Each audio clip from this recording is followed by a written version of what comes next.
ene kwesi ada eba ne sen na ene munya sorry ena ene mututu musisa concrete ne ade ya nyawe shirawo eda wase edeba General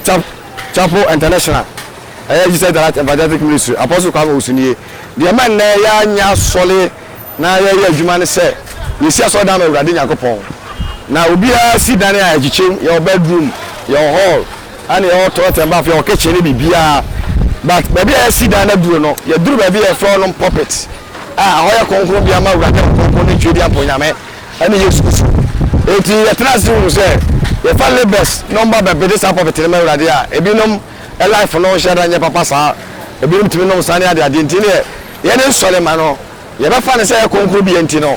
yesu ya konkon ma Awurade de a o se ye se adwuma no se ba ya Awurade Yakopon tumi betena ho na e be boa ye ama de ye bia no nhira so beba e na man na kwasi ye no so na man ba ya expert na me ga sure me se da bi ade na e be hye ne Monday no ye ne anfa ma ye ho e de ni kia ba uhwe adwuma na obi ne abele me so pa ne meta rugunko ara papa ma ismet ma twabo asole mpani fu bi gira soro e bi gira fama ya adwuma no e de ba ma ya metumi ya kase nti na ma ya se adwuma no na obetumi my quotation bi a so konkon no mu ebisi ya ema asorefo ye yusu omo a won disi asafoma oh ye kai ga chapter 2 na Bible ka kire Israel for ne say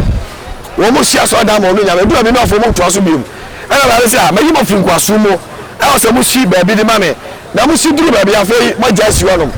e di say mo di amo me mo ya djuma mboka e na ma Awurade se wo so mo go twannua no mfa me sia so da ma no Awurade ye ka First Corinthians chapter 3 verse 16 no a o se Yakopon asole dan it is a dam and Yamedi away a temple. Yani a solid dino. It was here near Bedi a solid dino. Your better side enemy. Solomon Suyebi, Edinburgh Rade, over the land of Moria. And a solid down Solomon Dicas, a solid down Fefe. Anna, Yaka, or Yakopon di Pasua, the fellow Jacob, also Bedi Otta, Edinburgh Rade. Oh, Genesis, chapter 2 no number 4 Koyano, also be Dimmer Rade. I don't think I may have just as you be a Rade and pay.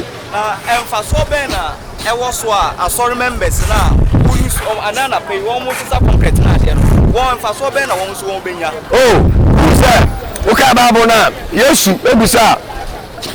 Peter say Luke chapter 10 no esefo dum yeri maso mom tutu mu nyina ko mama na Peter wo so be ko be na Peter busa say wan che ne yen ko won na nkwaje asem na bra mo ko share Zacchaeus wo mu no na Peter busa Yesu say wo sikani aba ho so so to na Japan ina fa mo nyafo na ye di wachidi na benya no say why na di machia wumpire no on kame ho na wonye nhira eti ya bidwuma na ye no ye nye mfa mpa wona mu niema but ye di penhira na asa de amaye dache enkwagye a kase a Yesu de maye no ye na koto nsa didi e wona edi akire no eti ya bidwuma na ye no ye nya se be toka ana be se wale ye be se woba ye seba ye Awurade nhira na e mani pa defo no e baba ya so se de David kaya no e wasam 23 no wo se Awurade me ka wo ri yame o ma me David from Didibia it is David musum yame e be ye nhira yesu ya bibia ma Awurade wo ya be se physical ko be adwuma ban wo ya adwuma ban gini ya etua ne ka wo so ya adwuma ne ya obenye sika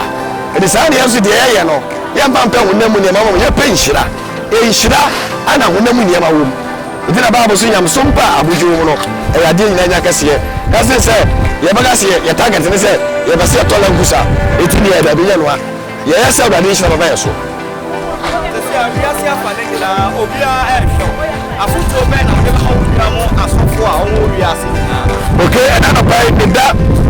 asofo nyame afo mo wiase nyina a ya twa krashe be den mo nyam se de di kan no ya be Yesu a osomoyi ade ba chimpo amana ko na Judas ya ton no ye nyina hwe ya osomoyi awu afia fore na ase e de tawro be pai e de kire se osofo bi nyame yi wo no ya ko ma nipa o se asum nipa ni ama nipa nyanti ase ene odo ne twom kwani a Yesu Kristo ba safa so ba biem se ba ya asori ya no kwaya wona mu ne manko a god sa mo hwa asenya bidwuma akoda nde se enkonya bi a se oba ya obe ye ba woni ade no e good de ba bo hwa ne fa ne ba nyanti Yesu bo wuye o ka Bible no from Matthew to Revelation na be here Yesu promise say we bo wo ye nya ka na wale anada bi ano de obo bre ya ana obe ye nhira wo eti mi tudu nya na masofo efo se Mr. Wamwa, they do so more share so damn Awurade a omo members no so sacrifice no for me pedia nya bi o so man pa for there o be la so for ti aba for there say ko family e den ye be ye e stand wo mu ni ti no e dey say ni na ma bontre for o see you sacrifice say you sacrifice ya o free so be ya kwa na ye be ye de hye no ye so sacrifice ya enkwala na ye nso ye gya mo wa kono o mo so be ye hya mo so sacrifice sa na menim no e wo Yesu dine mo nti amen kakra so wode be ka ho amawiase nyina bia na wode empire wo etwa to amawiase bia o hwe wo members be da yare ase be ti me managers ya mo so mu chinchin video di ko wiase nyina ya be hira mo dia me de ma wiase nyina ne se ye hu se ya wo wasase so a bible kai se etwa se nipa wuo na ye wuo na chie no atemu wo obi an chire bo obi an ka asase so di bia nyame nam so ama yenya no ya be se yemfa nto obi suntudia ya be se yemfa ankwanta mu obi na saba ya sai nipa no ya twene ba enchene a ele se ya ba muruma ba bo suna na mai pakase e enso so no ya kwata na kola ye ni maid ana chira so di problem o timi ko ye e di se nyame peda ye na se de mo fo so timi ba ye ne a ye ne won nyame bo matimi di abo am ye so duru ba biye e timi se wi ase tie mi nyina se enche Yesu beba e bi bia wo nya hoboa na won sum nyame no ya hoboa na siesie wo ye na sum nyame ben fo bebla wuko sa ne nyina be ko na bible di pa ba ase ye wo na tie no atemu wo e ti yamhwe ye mo bra konkro e ma wurade ne yamfia wonam ye sika ne e bi bia so mo nyame adwuma se ba ya ba twa wo fro ne akra so ma wurade na wo Yesu Kristo dire mo e fa kwa nya so ada wona e ba YouTube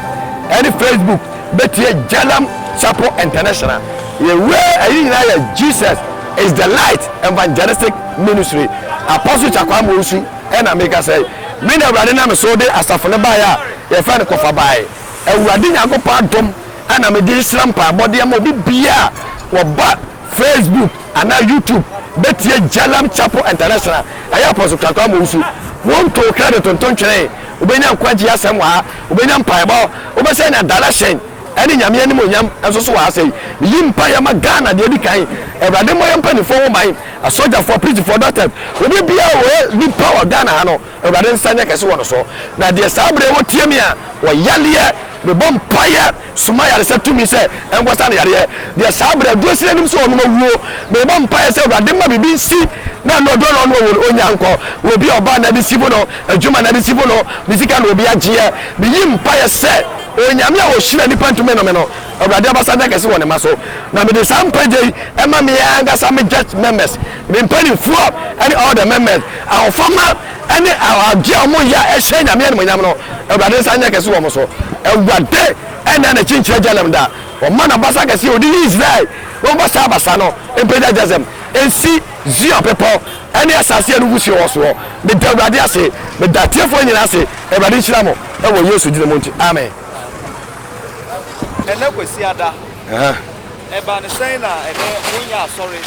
ena ene mututu musisa concrete ne ade ya nyame hirawo eda wase edeba Jalam Chapel International Jesus the Light Evangelistic Ministry apostle Kwame Osunie de man na ya nya sole na ya adwuma ne se yesi aso da ma urade nyakopon na obia si dan a agichem your bedroom your hall and your toilet and bath your kitchen ni bibia but baby I see dan na duro no ya duro baby e floor no puppet hoya konkon bia ma urade konkon ne twedi aponyame ani Yesu eti ya trust you say the family best number baby this puppet ne ma urade a ebinom e life no share nya papa sa ebinom timi no sane ade ade ntine ye ne sole ma no ye ba fa ne say konkon bi enti no yesu ya konkon ma urade de a o se ya sel djuma no se ba ya urade nya ko botumi betena ho na e ba boa ye ama de ye bia no nhira so beba e na man na kwasi ye no so na ba ya expert na me ka sure me say da bi ade na e be hye ne Monday no ye ne anfa mo ye ho e de ni gia ba wo hwe djuma na obi ne ya bele me so pa ne me ta rugunko ara papa ma ismet ma twa bo asole mpani fo bi gira soro e bi gira fam aya ya djuma no e de ba ma ya metumi ya kasi nti na ma ya sa djuma no na obetumi ama quotation bi a so konkro no mu ebisi ya ema asorefo ye yusu omo a won kisi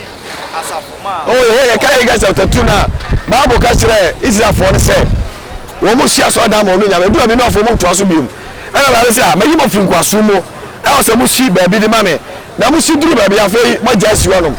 e di say mo de di amo me mo ya djuma mboka ana ma bra de so mo go twenu ya no mfa besi asore dan ma no awurade ye ka First Corinthians chapter 3 verse 16 no a o se ye Yakobon asore dan edi si esi dan ma nyame dia we temple ye ne asore dan no edi o se ne ya be di asore dan no ye be de saade ni Solomon su ye bi edi ma awurade e wo the land of Moria ene asore dan Solomon di kase ye fe asore dan fefe ana ye ka o Yakobon di pa so a ye fe no Jacob also brede otter edema awurade ewo Genesis chapter 2 no na bofo ko ye no also be dim awurade ayiti na me yenso edua so yenso ebi am awurade na no pay emfa so be na ewo so a asori members na who use anana pay won mo sisa concrete na de no won emfa so be na won so won benya say okay Bible na Yesu ebusa Peter said Luke chapter 10 no esuafo dim yeri masomom tutu mu nyina ko mama na Peter also be ko be na Peter busa say wan che ne yenko won na kwaje asem na bra mo ko share Zacchaeus o mu no na Peter busa Yesu say wo sikani aba o che so ko to na japade nyina fa mo nyafo na ye di wachidi na benya no say ma na di machi awumpire no on ka me ho na wonye nhira eti ya bidwuma na ye no ye nya mfa mpa wona mu niema but ye di penhira na asa de ama ye daache enkwaje a kasi a Yesu de ma ye no ye na ko to nsa didi e wona edi akire no eti ya bidwuma na ye no ye nya se be se be toka ana be se wale ye be se wo ba ye saba ye awurade nhira na e mani pa ye defo no e be ba ye so se de David kaya no awo Psalm 23 no wo se awurade me ka wo wiri yame o ma me David from didi bia eti se David musum yame e be ye nhira ye so ye bibia ma awurade wala be se physical ko be ye dwuma ban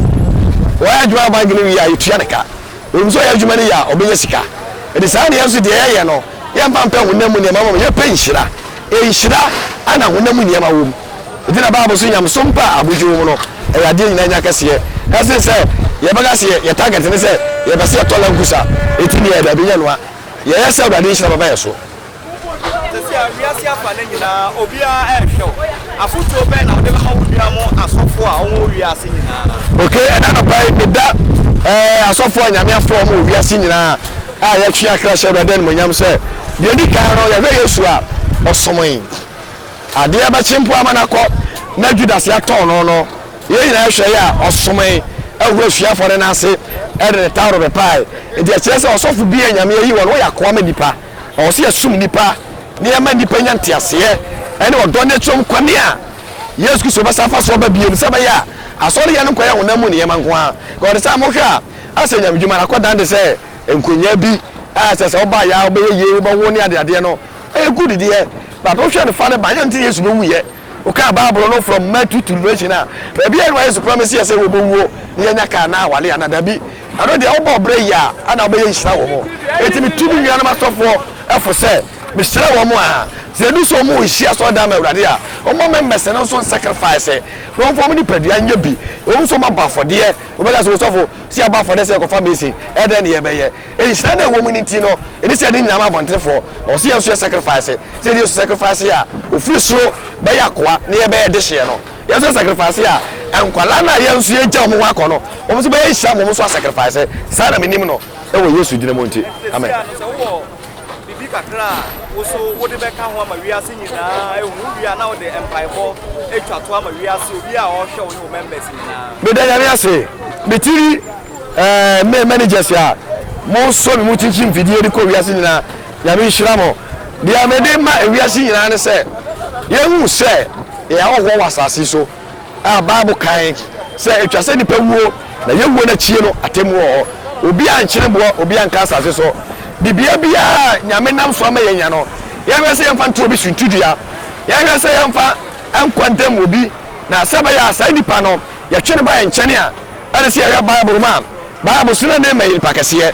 enso so no yakwata na kola ye ni maid ana kyena so difo bi o timi ko ye edi se nyame pagya ye na se be mo fo no so timi ben ye ne a ye ne won ne be bo mo timi dia bo ma ye so duru ba bi etimi se wi ase etie mi nyina se enche Yesu beba ebi bia wonya hoboa na won sum nyame no ya hoboa na siesie wo ye na sum nyame benifo bebla wuko sa ne nyina beko na Bible di pa ba wi ase ye wo na tie no atemu ho enti yanhwe ne mo bra konkron e ma wurade ne afia wonam yesika ne ebi bia so mo nyame adwuma se ba ya ba hwe wo fro ne akra so ma wurade na wo Yesu Kristo diremo we fa kwanya so ada wona e ba YouTube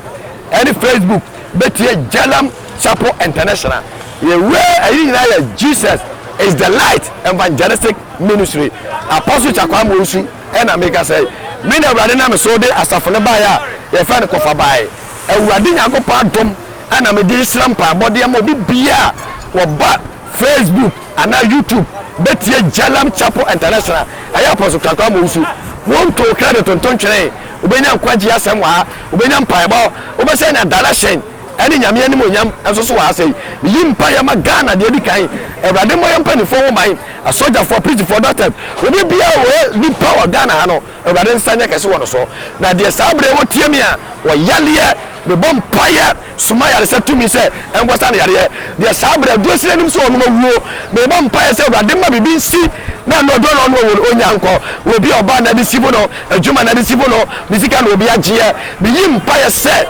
onyame a wo hira nipa ntume no me no Awurade abasada kese wo ne maso na me de sampaje ema me anga some judge members me mpani fuo any all the members our former any our gemo ya ehye nyame ne monyam no Awurade sanya kese wo mo so Awurade ena na chinchira jalam da o mana basa kese odi Israel wo basa no empeda jazem ensi zio pepo any asase anu gusi wo so me da Awurade ase me da tiefo nyina ase Awurade hira mo e wo Yesu dine monti amen.